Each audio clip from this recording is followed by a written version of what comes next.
Antrim Wexford game now. Game of the weekend. Game of the weekend. 121 to 218. Red cards all around. Matt O'Hanlon was sent off for a helmet pull on Neil McManus.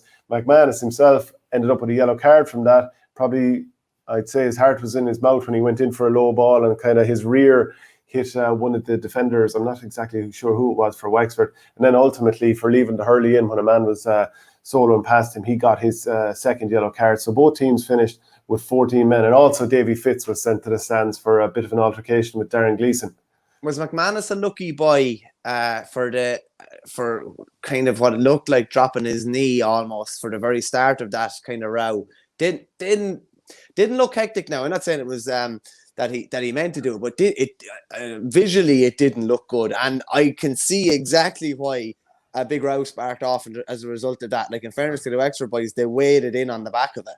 Yeah. He probably was a little bit fortunate, and we always talk about this whole thing of playing on the edge, and I think he was probably he wasn't really getting into the game on Matt O'Hanlon. I think Matt O'Hanlon had done a great job on him, but as soon as and I'm not saying that he tried to set up the situation to get Matt O'Hanlon sent off. Obviously, I'm not saying that at all, but it was notable that his performance took off afterwards. Got a brilliant score, set up that goal for Shay Shannon with a brilliant little flick. Beautiful. Just out the side. That was very, very, very, very, very good.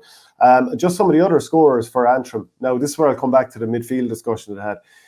Keelan Malloy scored 5 points from midfield and didn't get man of the match because James McNaughton beside him scored 6. Now, 3 of those were frees.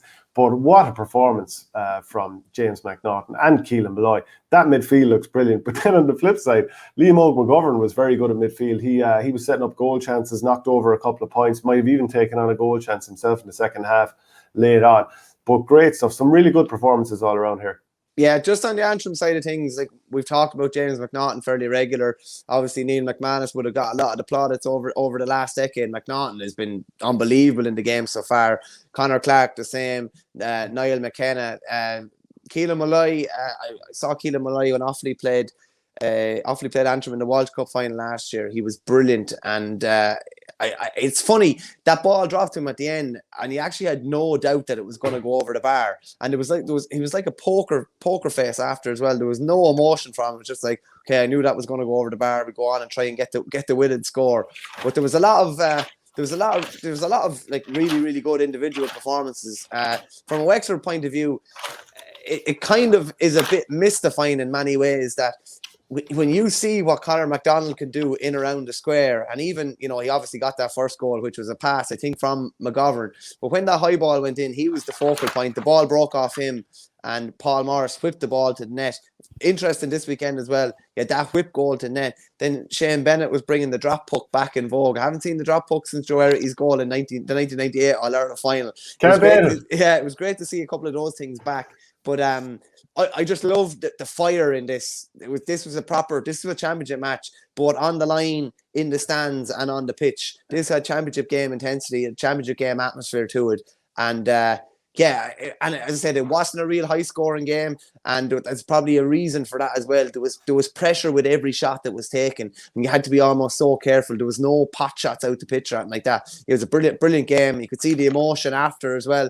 There was a clip last night on League Sunday with Lee Chin having what looked like having words with Keith Rossiter after the game. He was obviously pretty vocal afterwards. You obviously know Davy was pretty vocal and pretty physical on the sideline as well. But it was kind of a game that had everything, really. It was, yeah. Shane Kelleher is after coming in with a good comment here saying, was the Fanning double save with the help of the goalmouth keeping the ball out the best save of the last 20 years? That was a Keelan Malloy shot.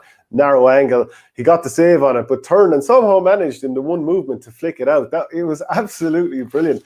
I also thought that Wexford looked unbelievably up for this game.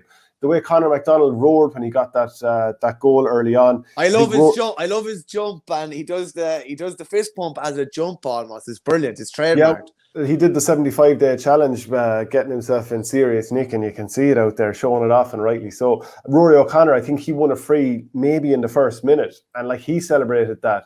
Obviously, Davy Fitz's performance on the sideline, he was well into it.